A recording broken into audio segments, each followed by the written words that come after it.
வணக்கம் சோதர நண்பர்களே. 2024ஆம் வருடம் குரு வக்ர பலன்கள் 2024 அக்டோபர் மாதத்திலிருந்து 2025 ஜனவரி மாதம் வரைக்கும், அதாவது 4 மாத காலங்களுக்கு குருவானவர் ரிஷப ராசியில் வக்ரகதி அடைகிறாங்க. பொதுவாக ஜோதிடத்தில் அந்த ஜோதிட பலன்கள் அப்படின்னு வரும்பொழுது இந்த வக்ர பலன்கள் அப்படிங்கிறது புரிஞ்சுக்கிறது கொஞ்சம் காம்ப்ளிகேட்டடாக தான் இருக்கும். அதாவது வக்ரம் அப்படிங்கிறது கிரகங்கள் பின்னோக்கி செல்வது அப்படிங்கிறது பெரும்பாலானோருக்கு தெரிஞ்ச விஷயம்தான். ஆனால் அது கிரகங்களுடைய தன்மைகளுக்கு ஏற்ப, அது இருக்கக்கூடிய இடங்களுக்கு ஏற்ப, அதன் வகையில் நன்மை தீமை அப்படிங்கிறது கொஞ்சம் முரண்பட்ட தன்மையிலேயே இருக்கும். அதனால தான் வக்ரம் கிரகங்கள் அடையும் பொழுது சுப கிரகங்களே அசுப பலன்களை கொடுப்பது, இல்லைன்னா அசுப கிரகங்களே சுப பலன்களை கொடுப்பது போன்ற விஷயங்கள்லாம் எதிர்பார்க்கலாம். அந்த வகையில் கிரகாதிபத்திய வகையில் குரு முழு சுப கிரகமாக கருதக்கூடியவங்க. பட் அதே நேரம் குருவை பொறுத்த வரைக்கும் குரு இருக்கும் இடம் பால், குரு பார்க்க தான் கோடி நன்மை அப்படிங்கிறது தான் பழமொழி. அப்போ இந்த மாதிரியான கிரகங்கள் வக்ரம் அடையும் போது அதனுடைய பலன்கள் அப்படிங்கிறது ரொம்பவுமே மாறுபட்ட நிலையிலும் முரண்பட்ட நிலைகளும் தான் இருக்கும். அதனால தான் இந்த வக்ர கிரகங்களுடைய பலன்களை பொதுவான வகையில் எடுக்கிறது அப்படிங்கிறது கொஞ்சம் சிக்கலான விஷயம்தான். பட் இருந்தாலுமே இந்த வக்ர கிரகங்கள் என்பது சுய ஜாதகத்திலேயே வக்ரம் பெற்றிருந்தது அப்படின்னா, கோச்சார ரீதியாக அது வக்ரம் அடையும் பொழுது அதனுடைய முழு பலன் அப்படிங்கிறது கிடைக்க பெற்று வருது. மற்றவங்களுக்கு ஒரு 50-60% நடக்குது அப்படின்னா, இந்த வக்ரம் அடைந்தவங்களுக்கு சுயஜாதகத்தில் வக்ரம் பெற்றவங்களுக்கு இந்த கிரகங்களுடைய பலன்கள் அப்படிங்கிறது 90-100% வரைக்கும் முழுமையாக இருக்கும். ஸோ பொதுவாகவே இந்த குரு பயிற்சி அப்படின்னு வந்துட்டாலே எல்லா ராசிக்காரங்களுக்கும் பொது பலன்கள் அப்படிங்கிறது சொல்லப்படும். அதில் எல்லா ராசிக்காரங்களுமே பார்த்தீங்கன்னா ஒரு சார்பினர் மட்டும் இன்னும் எதுவுமே நடக்கலை, எப்போ போல தான் இருக்குது அப்படின்னு நினச்சிட்டு இருப்பாங்க. காரணம் என்னென்னா, அவங்களுடைய ஜாதகத்தில் அந்த கிரகங்கள் வக்ர நிலையிலிருந்து செயல்பட்டு இருக்கும். இல்லைன்னா வக்ரம் பெற்ற கிரகங்களுடைய பார்வையிலையோ அல்லது சேர்க்கையிலையோ அந்த கிரகம் அடைஞ்சிருக்கும். ஸோ அந்த மாதிரியான ஆட்களுக்கெல்லாம் பார்த்தீங்கன்னா இந்த வக்ர காலங்களில் அந்த கிரகங்களுடைய அந்த பொது பலன்கள் அப்படிங்கிறது கிடைக்க ஆரம்பிக்கும். ஸோ அப்படி இந்த 2024 அடுத்த 4 மாதங்களுக்கு குரு ரிஷபராசியில் வக்ரம் பெறாங்க.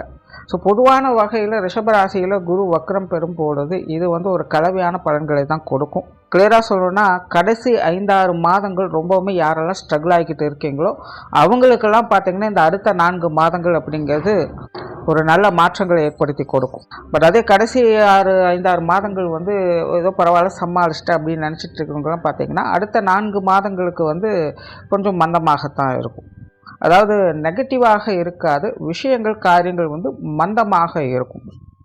நார்மலாகவே குரு வக்ரம் பெறும் பொழுது பொதுவாக இந்த விவசாயம் சார்ந்த விஷயங்கள், தங்க ரீதியான விஷயங்கள், ஆன்மீகம் சம்பந்தப்பட்ட விஷயங்கள், கல்வி வித்தை, விவசாயம் சார்ந்த விஷயங்கள், குழந்தைகள் சம்பந்தப்பட்ட விஷயங்கள், இந்த மாதிரி சில விஷயங்கள்லாம் பார்த்திங்கன்னா நிறைய மாற்றங்களுக்கு இயல்பாகவே உட்படும்.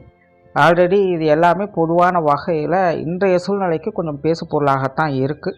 ஸோ இன்னும் சில காலங்களுக்கே பார்த்திங்கன்னா இந்த மாதிரியான விஷயங்கள்லாம் கொஞ்சம் அப்படி இப்படின்னு தான் இருக்கும். அதனால் மக்கள் இது சார்ந்த விஷயங்களில் கொஞ்சம் கவனத்தோடு இருப்பது நல்லது. அடுத்தது பொதுவான வகையில் ராசி ரீதியாக இது என்ன மாதிரியான பலன்கள் கொடுக்கும் அப்படிங்கிறத பற்றி பார்க்கலாம். விருச்சிக ராசிக்கு 7ஆம் இடத்துல அடுத்த 4 மாத காலகட்டங்களுக்கு குரு வக்ரகதியில் சஞ்சாரம் செய்துட்டு வரும். விருச்சிக ராசியை பொறுத்த வரைக்கும் இந்த வக்ர காலகட்டம் என்பது ஒரு கலவையான மாற்றங்களை தான் கொடுக்கும். அதாவது கொஞ்சம் அலைச்சலோடு ஆதாயங்களை பார்க்கக்கூடிய காலகட்டமாக இருக்கும். விருச்சிக ராசிக்காரங்க இந்த காலகட்டங்களில் சுறுசுறுப்போடும் தன்னம்பிக்கையோடும் செயல்பட்டு வருவாங்க.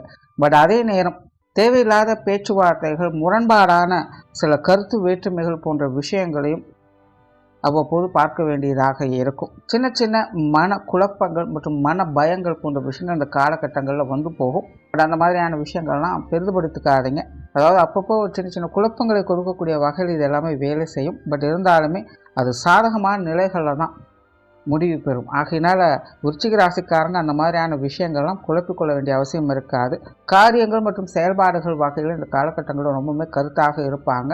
குறிப்பாக வேலை பளு அப்படிங்கிற இந்த காலகட்டங்களில் அதிகரிக்கவே செய்யும். சாதாரணமாக விருச்சிக ராசிக்காரங்க ரொம்பவுமே சுறுசுறுப்பாக இருப்பாங்க. அவங்களுடைய முழு செயல்திறனையும் வெளிக்காட்டுவதற்கான வாய்ப்புகள் அப்படிங்கிற இந்த காலகட்டங்களில் கிடைக்கப்பெறும். குறிப்பாக வக்ர காலகட்டத்தின் மத்திய பகுதிகள் அப்படிங்கிறது விருச்சிக ராசிக்காரங்களுக்கு ரொம்பவுமே ஒரு சாதகமான நிலைகளை வேலை செய்யக்கூடிய நிலைகளும் இருக்குது.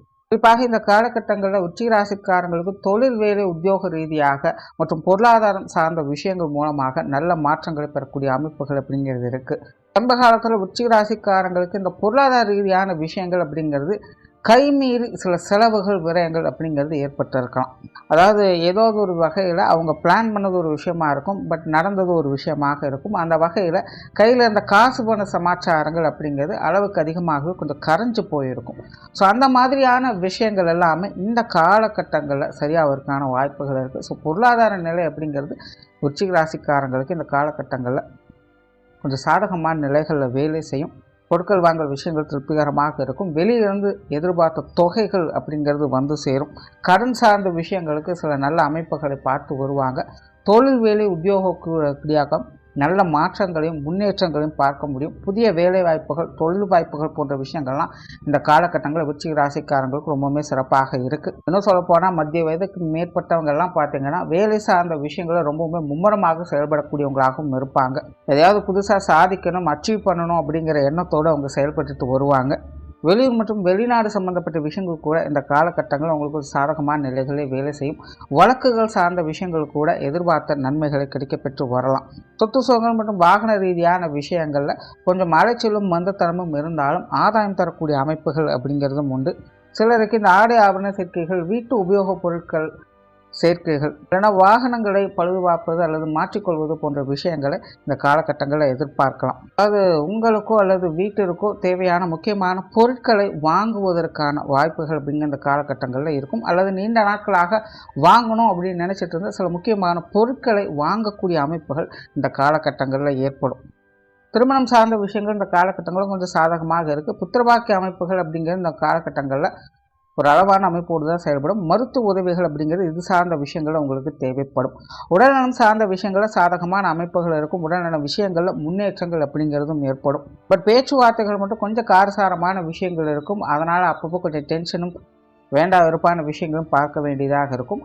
அந்த ஒரு விஷயத்தில் மட்டும் கொஞ்சம் கவனமாக இருங்க. மாணவர்களுக்கு கல்வி மற்றும் வித்தை சார்ந்த விஷயங்கள் இந்த காலகட்டங்களில் சமாளிக்கக்கூடிய வகையில் இருக்கும். சிலருக்கு இடமாற்றங்கள் போன்ற விஷயங்கள் ஏற்படலாம். அதெல்லாமே உங்களுக்கு சாதகமான நிலைகளில் தான் இருக்கும். குடும்ப விஷயங்கள், காரியங்கள் இந்த காலகட்டங்களில் ஒரு கலவையான நிலைகளில் இருக்குது. ஒரு சில நல்ல விஷயங்களை எதிர்பார்க்க முடியும், பட் அதுக்கேற்ற அலைச்சலும் உடன் இருக்கத்தான் செய்யும். குடும்ப உறவுகளுக்குள்ள கூட சாதகமான அமைப்புகள் இருந்தாலும் கூட அவ்வப்போது சின்ன சின்ன முரண்பட்ட கருத்து வேற்றுமைகள் அப்படிங்கிறது வந்து போயிட்டு தான் இருக்கும். பட் பெரிய அளவில் அது சங்கடத்தை கொடுக்காது அப்படிங்கிறது நல்ல விஷயமாக இருக்குது. பெற்றோர்கள் மற்றும் உடன்பிறப்புகள் சார்ந்த விஷயங்கள் பெரும்பாலும் வழக்கமான நிலைகளையே பார்த்து வருவீங்க. கணவன் மனைவி உறவுகளுக்குள்ள அந்யோன்யம் அதிகரிக்கும். குழந்தைகள் சம்பந்தப்பட்ட விஷயங்களில் ஏட்டுக்கு போட்டியான விஷயங்கள் கொஞ்சம் இருக்கத்தான் செய்யும். அதே போல் விஷயங்கள், காரியங்கள் வகையிலும் கொஞ்சம் அலைச்சல்கள், டென்ஷன்கள் இருக்கத்தான் செய்யும்.